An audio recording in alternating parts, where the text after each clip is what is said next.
Bismillahirrahmanirrahim. Assalamualaikum 10th class. I hope you all are good. Students, we have started class 10th biology chapter number 11 homeostasis.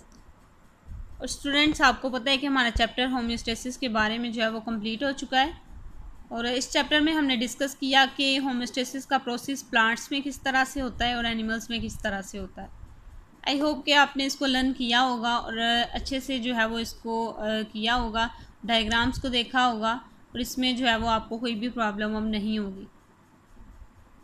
Today I have 20th lecture with you and आज हम discuss करेंगे इसकी exercise जो कि homeostasis के chapter की है और इसमें हम कुछ मल्टीपल चॉइस क्वेश्चन देखेंगे और शॉर्ट क्वेश्चंस को सोल्व करेंगे.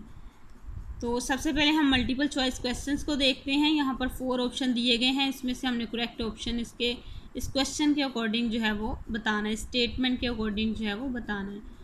तो फर्स्ट हमारे पास कौन सा है स्टेटमेंट है कि human urinary system consist of, जो ह्यूमंस का यूरिनरी सिस्टम है वो कंसिस्ट करता है. तो ए हमारे पास ऑप्शन है rectum, lungs, kidney, ureters. B option है kidneys, ureter, urinary bladder. C option है skin, liver, lungs, kidney. D option है kidneys, ureter, urinary bladder and urethra. तो स्टूडेंट्स अगर हम यूरिनरी सिस्टम को ही देख लें, यहाँ पर जो है वो यूरिनरी सिस्टम दिखाया गया है. तो ये कंसिस्ट किन किन चीज़ों पे करता है? किडनी, यूरेटर, यूरिनरी ब्लैडर और यूरेथ्रा के ऊपर. तो इसी के अकॉर्डिंग जो है वो हम स्टेटमेंट को देखते हैं कि human urinary system consist of kidneys, ureter, urinary bladder and urethra. तो correct option is D. Next हमारे पास है सेकंड में बताया गया which organ is responsible for filtering the blood. अब इसमें से कौन सा जो ऑर्गन है वो फिल्टर करता है ब्लड को, तो यही हम डिस्कस कर रहे हैं स्टूडेंट्स. हमने देखा कि किस तरह से जो है वो ब्लड क्लीन होता है, उसमें से जो वेस्ट वाटर साल्ट्स वगैरह की जो अमाउंट होती है उसको रिमूव किया जाता है. तो कौन सा ऑर्गन कर रहा है? यहाँ पर हम देखते हैं intestine, brain, stomach and kidney. तो यहाँ पर हमारे पास जो करेक्ट ऑप्शन है वो है डी, किडनी, क्योंकि हम डिस्कस कर रहे हैं. यहाँ पर हमने देखा था कि किडनी जो है वो ब्लड को क्लीन कर रहा है यहाँ पे. थर्ड हमारे पास स्टेटमेंट है tube between kidney and urinary bladder is the. अब यहाँ पर हमने बताना है यूरिनरी सिस्टम में से ही ये क्वेश्चन है कि वो कौन सी ट्यूब है जो किडनी और यूरिनरी ब्लैडर को जो है वो इन दोनों के दरमियान में होती है. तो फर्स्ट हमारे पास ऑप्शन है ureter, second B is urethra, C is renal tubule, D is nephron. तो स्टूडेंट्स आप देख सकते हैं कि ये हमारे पास किडनीज़ हैं और ये है यूरिनरी ब्लैडर. अब किडनीज़ और यूरिनरी ब्लैडर के दरमियान जो ट्यूब है उस ट्यूब को हम क्या कहते हैं? यूरेटर. क्या कहते हैं? यूरेटर. तो यहाँ पर जो हमारे पास करेक्ट ऑप्शन आएगा वो कौन सा होगा? Ureter. A option is correct, यानी कि ए ऑप्शन जो है वो हमारे पास क्या है? करेक्ट. इसके बाद हमारे पास आता है कि फोर्थ जो स्टेटमेंट है body balance of water, salts, temperature and glucose is termed as. हमने यहाँ पर बताना है कि बॉडी का बैलेंस जो है वो वाटर का, साल्ट्स का, टेम्परेचर का, ग्लूकोज का जब मेंटेन होगा तो इसको हम कौन सी, ये डेफिनेशन किसकी है? हमने स्टार्ट पे ही इसकी डेफिनेशन की थी. तो आप इसको रिमाइंड करें कि ए ऑप्शन होगा एक्सक्रीशन होगा. एक्सक्रीशन में हमने देखा था कि रिमूव किया जाता है साल्ट्स और वाटर वगैरह को. ट्यूब्यूलर सिक्रीशन में हमने देखा था कि ट्यूब्यूल में से किस तरह से सिक्रीशन होती है. होम्योस्टेसिस में हमने देखा था कि बैलेंस को मेंटेन रखना है, उसमें साल्ट्स, वाटर, टेम्परेचर वगैरह आ जाएंगे. रीअब्जॉर्प्शन में हमने देखा था कि अगर कुछ साल्ट्स, वाटर वगैरह है तो वो लूप ऑफ हेनले में रीअब्जॉर्ब हो जाएगा. तो students correct option is C, जिसमें हमने देखा कि बॉडी का balance water, salts, temperature, glucose वगैरह को मेंटेन रखा जाता है. उस प्रोसेस को हम कहते हैं होम्योस्टेसिस. सो हमारे पास जो ऑप्शन आ रहा है वो है C option is correct option. Next हमारे पास 5 वाला पॉइंट है जिसमें स्टेटमेंट दी गई है which is the correct order for the part taken by urine after it leaves the kidneys. तो स्टूडेंट्स ये भी जो है हमारे पास आएगा यूरिनरी ब्लैडर में से ही, यूरिनरी सिस्टम में से ही है ये क्वेश्चन कि किडनी को छोड़ने के बाद जो पाथवे है हमारे पास यूरिन का, वो हमने बताना है। तो यूरिन का पाथवे कौन सा है, आप यहाँ पर देख सकते हैं इसका स्ट्रक्चर। किडनी को छोड़ने के बाद जो हमारे पास यूरिन होता है वो सबसे पहले आता है यूरेटर में, यूरेटर से यूरिनरी ब्लैडर में, फिर आता है यूरिथ्रा में। तो हमारे पास यहाँ पर हम इसको पढ़ते हैं। A option is urethra, bladder, ureter. B option is bladder, ureter, urethra. C option is ureters, bladder, urethra. D option is bladder, urethra, ureters. तो स्टूडेंट्स, जैसा कि आपने यहाँ पर देखा, किडनी को छोड़ने के बाद जो यूरिन है उसके बाद आता है यूरेटर में, यूरेटर इसको लेके आती है ब्लैडर में, ब्लैडर में स्टोर होता है, फिर इसके बाद यूरेथ्रा के थ्रू जो है वो एक्सपेल आउट हो जाता है। इट्स मीन कि हमारे पास 5 वाले का C option is correct option.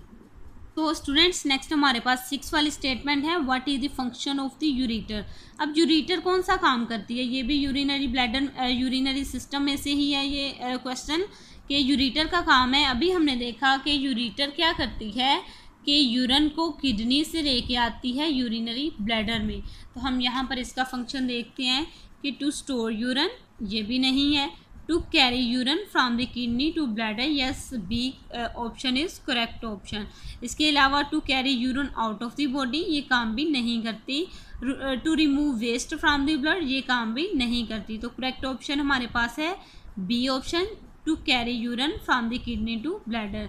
Ureter का काम क्या है, कैरी करना यूरिन को किडनी से और लेके आना ब्लैडर में।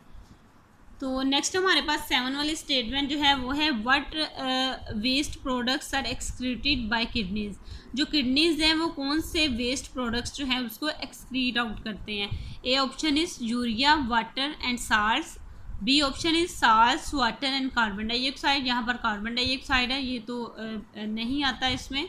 उसके बाद है यूरिया एंड वाटर, यूरिया और वाटर के अलावा और भी चीज़ें हो सकती है। इसके बाद है यूरिया एंड साल्ट्स। तो करेक्ट ऑप्शन है हमारे पास ए, जिसमें यूरिया, वाटर और साल्ट जो है वो किडनी से एक्सक्रीट आउट होते हैं। नेक्स्ट है हमारे पास 8 स्टेटमेंट। 8 स्टेटमेंट में हम देखते हैं, two main functions of the sweat are. जो हमें पसीना आता है उसके फंक्शंस हमने बताने हैं कि वो क्या होते हैं। To keep body cool and to remove excess proteins. क्या ये प्रोटीन को रिमूव करता है, नो, ये करेक्ट नहीं है। To keep the body warm, क्या हमें जब स्वेटिंग होती है तो बॉडी हमारी वार्म हो जाती है, no, it's the wrong. Next C है हमारे पास, टू फिल्टर द ब्लड। क्या हमारे पास जब हमें स्वेटिंग होती है तो ब्लड जो है वो फिल्टर होता है, no, it's not the true statement.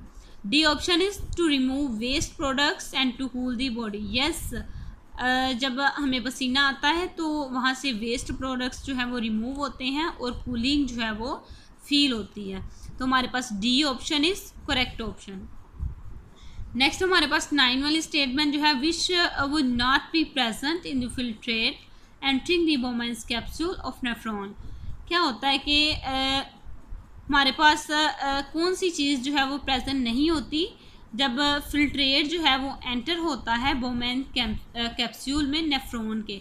अब नेफ्रॉन का स्ट्रक्चर आपने देखा होगा फ्रेंड्स, ये हमारे पास है नेफ्रॉन का स्ट्रक्चर। तो आपने यहाँ पर देखना है कि जैसे ही फिल्ट्रेट जो है वो हमारे पास ब्लड जो है वो इस ग्लोमेरुलस पार्ट में आता है, यहाँ से फिल्ट्रेट जो है वो बोमेन कैप्सूल में आता है। तो उन्होंने बात की है कि कौन सी चीज़ प्रेजेंट नहीं होती फिल्ट्रेट में जब बोमेन्स कैप्सूल में ये आता है। तो जब जैसे ही ब्लड में से जो है वो मटेरियल आता है इस बोमेन कैप्सूल में, तो इसमें जो है वाटर भी होता है, आयंस भी होते हैं, यूरिया भी होता है, कैल्शियम और के आयंस वगैरह जो है वो भी होते हैं। तो इसमें कौन सी चीज़ जो है वो फिर नहीं होती। तो यहाँ पर हमने देखना है कि कौन सी चीज़ फिर इसमें नहीं होती। तो वाटर भी इसमें होता है, कैल्शियम आयंस भी होते हैं, ब्लड सेल्स जो हैं ये इसमें नहीं होते, क्योंकि ब्लड जो क्लीन हो जाता है वो एफिरेंट आर्टरियोल के ज़रिए जब ब्लड आता है, यहाँ से क्लीन होने के बाद जो एफिरेंट आर्टरियोल्स जो होती हैं वहाँ से बाहर चला जाता है। इट्स मीन कि ब्लड सेल जो है वहाँ पर नहीं होते जब फिल्ट्रेट जो है वो बोमेन कैप्सूल में आता है। तो नेक्स्ट हमारे पास 10th वाली स्टेटमेंट जो है, during peritoneal dialysis, peritoneal dialysis के दौरान the waste material move from, waste material जो है वो मूव कैसे करता है, A option is abdomen to the dialysis fluid, कैसे होता है? B option is dialysis fluid to the peritoneal blood vessels, क्या डायलिसिस फ्लूइड से पेरिटोनियल ब्लड वेसल्स में जाता है? No. C option is the peritoneum blood vessels to the dialysis fluid. Yes, हमने बात की थी कि जो पेरिटोनियल कैविटी होती है इसको सराउंड किया होता है पेरिटोनियम ने, और इसके अंदर जो है वो ब्लड वेसल्स वगैरह होती हैं, और ब्लड वेसल्स में जो वेस्ट मटेरियल होता है, जब डायलिसिस फ्लूइड जो भर दिया जाता है कैविटी में, ये ब्लड वेसल्स क्या करती हैं? इस मटेरियल को डिफ्यूज़ कर देती हैं डायलिसिस फ्लूइड में। It's mean C option is correct option. और डी है dialysis fluid to the abdomen, dialysis fluid से जो है वो एब्डोमेन में जाते हैं waste material. No, it's the wrong. तो स्टूडेंट्स यहाँ पर हमने जो है वो डिस्कस किया है एमसीक्यू को, और इसमें हमने करेक्ट ऑप्शंस को जो है वो फाइंड आउट किया है। तो इसके अलावा हमारे पास जो नेक्स्ट है वो है शॉर्ट क्वेश्चंस। हम देखते हैं इन शॉर्ट क्वेश्चंस को और इसको सोल्व करने की कोशिश करते हैं। First question is what are the major organs involved in homeostasis in human body. अब ह्यूमन बॉडी में कौन से वो मेजर ऑर्गन्स हैं जो होमोस्टेसिस के प्रोसेस में इन्वॉल्व होते हैं, वो हमने बताने हैं। फिर नेक्स्ट हमने क्या बताना है? State the roles of each these organs.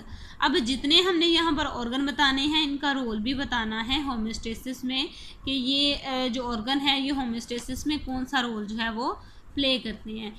तो स्टूडेंट्स इसके हम जो है वो आंसर की तरफ ज़रा गौर करते हैं। तो हमने पढ़ा था कि लंग्स, स्किन और जो किडनीज होते हैं ये मेजर ऑर्गन्स हैं जो होमोस्टेसिस के प्रोसेस में हेल्प करते हैं।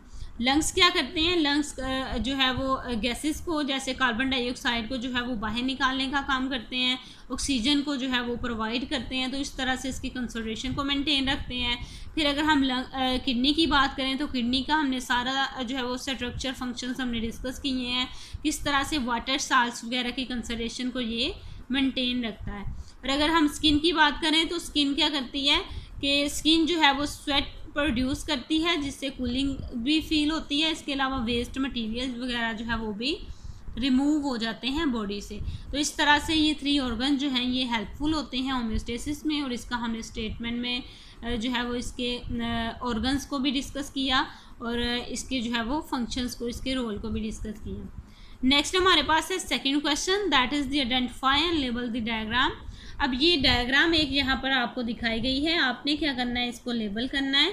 लेबल किस तरह से करना है? मैंने आपको डायग्राम करवाई थी, आपने उसी के अकॉर्डिंग जो है वो इसको लेबल करना है। आप यहाँ पर देख सकते हैं डायग्राम जो मैंने यहाँ पर नेफ्रॉन की बनाई थी, तो इसके अकॉर्डिंग ही जो है वो आपने इसको लेबल करना है। तो हम लेबल करते हैं, मैं आपको यहाँ पर बता भी देती हूँ, वैसे आपकी बुक में इसको लेबल किया हुआ है, आप वहाँ से देख सकते हैं। तो स्टूडेंट्स ये जो रेड कलर में आपको ये शेप नज़र आ रही है कप शेप, और इसके अंदर जो मटेरियल है इसको हम क्या कहते हैं? ग्लोमेरुलस। क्या कहते हैं? ग्लोमेरुलस। यहाँ पर क्या आएगा? ग्लोमेरुलस। इसके अलावा यहाँ पर जो आपको कप शेप नज़र आ रहा है ये है बोमेन कैप्सूल। क्या है ये? Bowman capsule. इसके अलावा जैसे ही जो है फिल्ट्रेट आता है, सबसे पहले आता है प्रोक्सिमल कन्वोल्यूटेड ट्यूब्यूल में। तो ये फर्स्ट पार्ट जो होता है ट्यूब्यूल का उसको हम कहते हैं प्रोक्सिमल कन्वोल्यूटेड ट्यूब्यूल। इसी तरह जो लास्ट पार्ट होता है इस ट्यूब का उसको हम कहते हैं डिस्टल कन्वोल्यूटेड ट्यूब्यूल। क्या कहते हैं? Distal convoluted tubule. इसके अलावा जब जो वेस्ट जो है वो किस में आता है? कलेक्ट कहाँ पर होता है? कलेक्टिंग डक्ट में। कहाँ पर कलेक्ट होता है? कलेक्टिंग डक्ट में। तो इसको हम क्या कहते हैं? Collecting duct. इसके अलावा यहाँ पर ये ब्लड वेसल्स दिखाई गई हैं, ठीक है, और ये जो है ये लूप ऑफ हेनले दिखाया गया। इसके 2 जो है वो कंपोनेंट होते हैं जो कि डिसेंडिंग लूप ऑफ हेनले और असेंडिंग लूप ऑफ हेनले। ये यहाँ पर जो है ये डिसेंडिंग है, ये नीचे की तरफ, और असेंडिंग जो है ये वाला है, यहाँ पर जो है वो दिखाया गया। तो स्टूडेंट्स आपने इसको जो है वो अच्छे से लेबल करना है। आज का हमारा जो लेक्चर है वो यहाँ पर एंड होता है, और इसके साथ हमारा चैप्टर जो है वो कंप्लीट हो चुका है। नेक्स्ट इंशाल्लाह हम दोबारा मिलेंगे नेक्स्ट चैप्टर के साथ। टेक केयर, अल्लाह हाफिज़।